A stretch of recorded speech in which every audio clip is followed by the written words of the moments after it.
You're amazing. Thank you for this. And I was telling our church that how this came about was me just trying to think about what to do on a weekend like this. And, from time to time I have texted you just to, I don't know, just try to get some sort of bearing on what to do at times. And we got to talking, and you graciously agreed to let us basically have our conversation with our Hillsong East Coast world. And I think it's a time right now, as we're having this interview, there's a march going on outside, Black Lives Matter.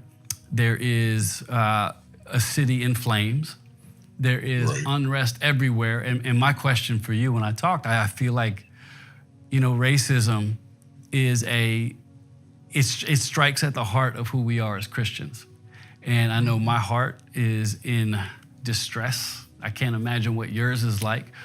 And I just think it's such a supernatural thing to be able to have you speak on what you see right now, what you feel right now.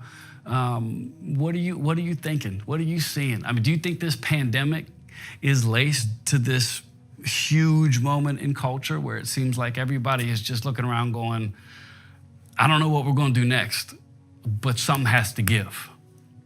Yeah, I think it's a perfect storm between the pandemic, the economic crisis that we're having in the country, the stress of the times we're in. And you have to realize, as African Americans, when we finally came out of the house from staying in, sheltering at home, we came in to walk into 3 consecutive murders over the last 10 days of people that were that did not, for any practical purpose, deserve to be killed. That's a pretty harsh coming out party for people who have been in isolation and shut down, on top of the disproportionate rate of African Americans dying to the pandemic and the grief and the struggle of now 100,000 people dead, New York being hit extremely hard, all races, all colors, all kinds, but a higher proportion, disproportionately people of color. And there are a lot of reasons for that. So it's a very stressful time.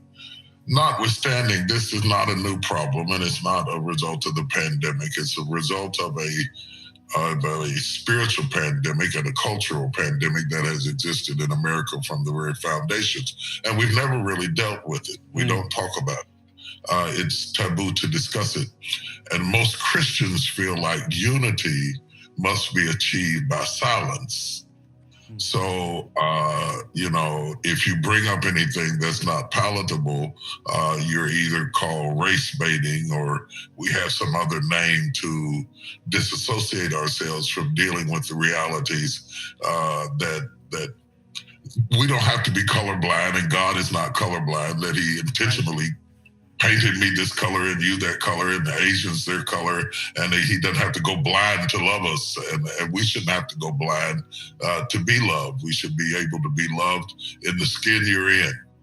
And we have not mastered that as a church. So whenever this kind of situation occurs, we can't take the leadership role that we ought to take, because I know your church is not that way, and my church is not fully that way. We have some integration in our churches, but by and large, 11 o'clock hour on Sunday morning, as Dr. King said, is still a very segregated hour. I want to read you some names here, and I just want you to tell me what you think when you hear these names.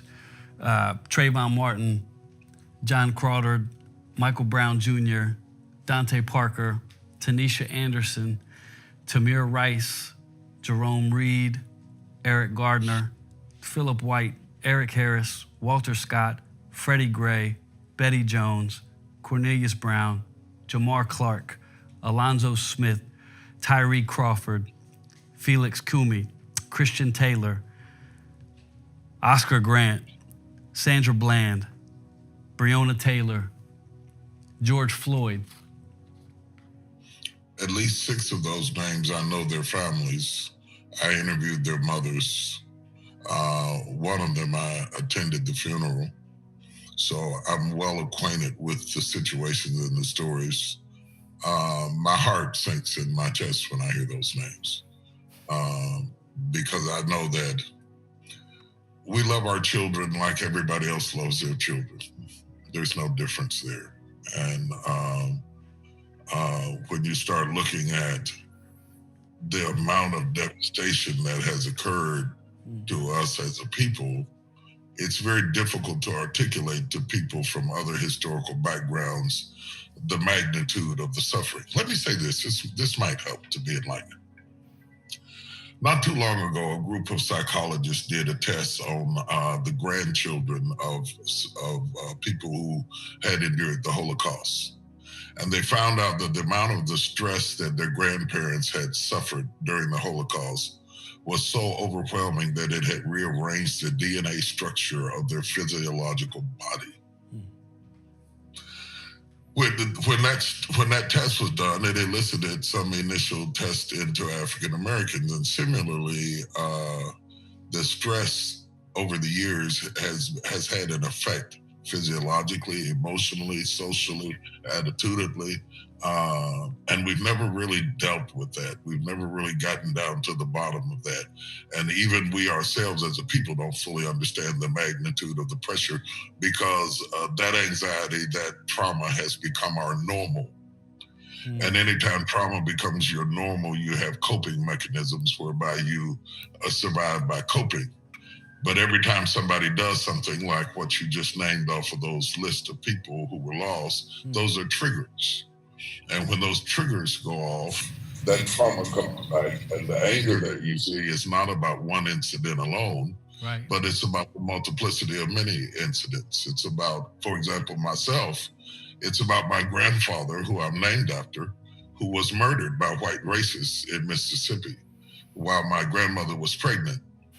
And 22 years old, he was murdered in barbed wire in a lake, and she was cooking dinner, and the first TD Jakes never made it home. He was murdered on June the 9th. By coincidence, I was born on June the 9th. Wow. I am named after him. So that's very, very real. I never saw my grandfather. I never met him. And I'm named after him. And the only thing I know about him is that he was murdered.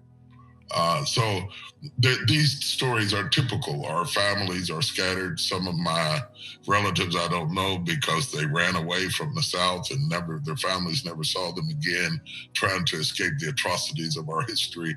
And most of the time when mainstream America looks at that, they like to think that was a long time ago. Right. Well, no, it wasn't a long time ago. That Right. was my grandfather. And so I grew up in the 60s. I'm 62. I know I look 40, but I'm 62. You look fantastic, Bishop. You know that, though. You know that. You can see it through the screen. Yeah, I feel it. But I remember my father going to the backs of the restaurants to get food at the back door because we couldn't eat on the inside. Right. I remember vividly the colored water fountains in the third bathrooms. I remember Rosa Parks vividly. I had pictures of she and I together. Wow. History isn't as far back as we'd like to throw it, but we have short memories about this sort of thing. I think that the church has a responsibility, an obligation, and a calling to respond to it. But here's the problem with that. Can I be candid? Sir. I was in Ghana, in Accra, in Ghana, at the Spanish castles called Elmina. You can Google it. It's where the slaves were waiting to be taken to America. I toured the dungeons where they were stacked like sardines, not like even like people, not standing stacked, where they defecated and urinated on top of each other until it dripped down from body to body down into a trough and was washed out. The smell of their body fluids is still in the castle. If you don't believe it, go there. All the wind from the ocean, it's right by the ocean, has not been able to blow away the stench of the slaves. I stuck my fingernails. I have video footage of me sticking my fingernails in the scratch marks of the slaves scratching through concrete, trying not to go away from their home. and their country and their place. There was a grate on the main floor of the Elmina castles where the women were hosed off so that the slave masters could rape them for their entertainment while they waited on the ships to come. And then off to my right is a church sitting on top of all of that. So the people who were raping those women, castrating those men, leading the slave trade were also worshiping and singing hymns above where the slaves were beneath the ship. The church has a very difficult history when it comes to racial issues that goes back hundreds of years. We have been complicit, we have been participants, and now we have just been silent. And I don't know which one is worse, to be participant, to be complicit, or to be silent. Both of them are traumatic, and I'll tell you why. I've spent most of my life working with children who have been, with adults who have survived child abuse. And generally, as horrific as the child abuse is, many times the child is not any more angry at the abuser than they are at the parent who kept silent, who looked the other way, who minimized their pain, who told them to be quiet and be silent. Child abuse is much like slavery and like Jim Crow. It's when one person who's in a position of power takes advantage of another person who's not. And so all of the trauma that you would expect to see in a child who has been abused, you see that level of trauma in a race of people who have been dominated, desecrated, raped, and ostracized. I know this is difficult for your congregation to hear. We need to hear. And it's difficult, but it's difficult to even say it, but it is true nonetheless. And we have worked hard at being quiet. And from a theological perspective, it makes me think of what Jesus said. Let's be preachers for a minute. Go ahead. Okay. I don't like to be like, we're not preachers. Like you're you, my favorite, maybe one of the best, walking. Go ahead, sir. Preach. Stop. When the lawyers tried to trap Jesus in the law that he had made, he said the commandments were that you love the Lord thy God with all thy heart, thy mind, and soul, and that you love your neighbor as yourself. And the lawyer, willing to trip Jesus up, said, "Who is my neighbor?" Because he wanted to pick who he loved. And that's when that's what elicited the story of the Good Samaritan. And Jesus says a certain man went down from Jerusalem to Jericho and fell amongst thieves. They stripped him and wounded him and left him half dead. As Jesus goes on to tell the parable, he says, a priest came by and looked at the man stripped, bleeding, and half dead, turned his head and walked away. And then the Levite came and he walked over there where he was. He saw it, turned his head, he walked away. And then Jesus says the Good Samaritan came, and he came where he was and got down off his beast and poured in the oil and the wine. And we always preach about the Good Samaritan, but we don't preach about the two people who came and looked away. But what we really need to look at is the church has a tendency to look away from the stripping, the wounded, and the half dead, the disenfranchised, not just Black people, not just brown people, poor people, people in cages, on the border, anything that gets ugly that we don't want to deal with, we look away. We look away like mothers look away when stepfathers rape daughters. Our silence is abuse. And that's why I admire you. And that's why I wanted to be here talking to you today. Because you did not come and look at our bleeding and walk away.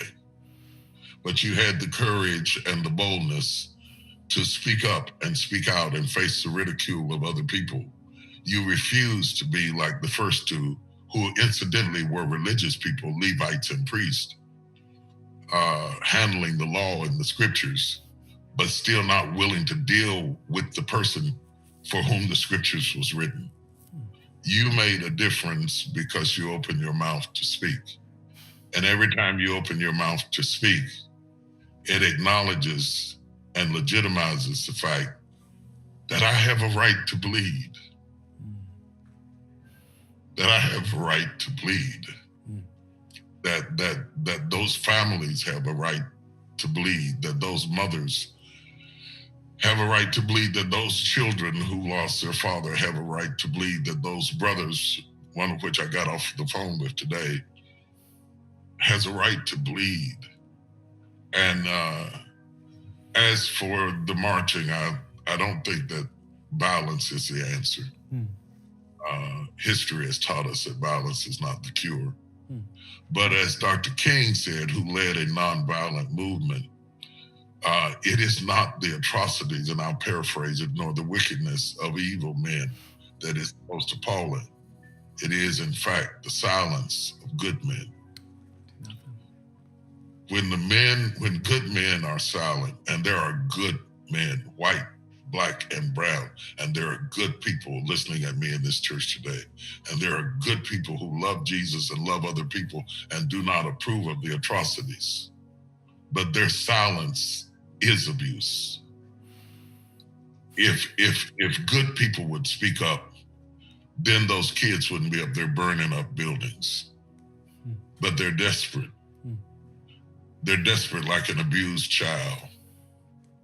They're desperate like the screams of women who've cried out in this country against sexual abuse and were not believed for years and years. And whenever they had got the courage to say something, they did to them what they do to us. They would bring up anything in their past to justify them, and they would shame the victim into silence until one day women said, "I'm not taking it anymore." And they rose up in power. And finally, after years and years and years of having to tuck their heads between their legs and walk away, even though they were the victim, they finally began to put the perpetrators in jail. What God has done in this country for women is what people of color are asking for somebody to acknowledge that we are bleeding, that we work and clean in your hospitals, that we would deliver your food to you, that we die at a disproportionate rate because we live in repressed areas for the most part, with too many people congregating in areas that are subordinate, living in the hood with food deserts where there are no decent grocery stores, where every greasy chicken place imaginable targets our community. Liquor stores target our community.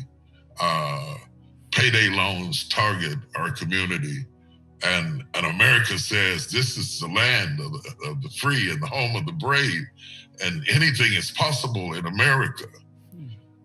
Anything is possible if my legs are not broken. But if you break my legs, then it's impossible for me to stand up. And I come to you today not to make anybody feel bad or guilty, but to explain what for some people has never been explained by somebody who was calm and who wasn't angry and who wasn't accusatory. And I'm not blaming anybody by the color of their skin. I'm explaining the rage and the forlornment. You can only keep a victim quiet so long, and then they start to scream out. And my appeal is not for Black people to galvanize and march, but for Black, white, red, brown, mixed race people to scream out against these atrocities, because if it is my child today, it could be yours tomorrow.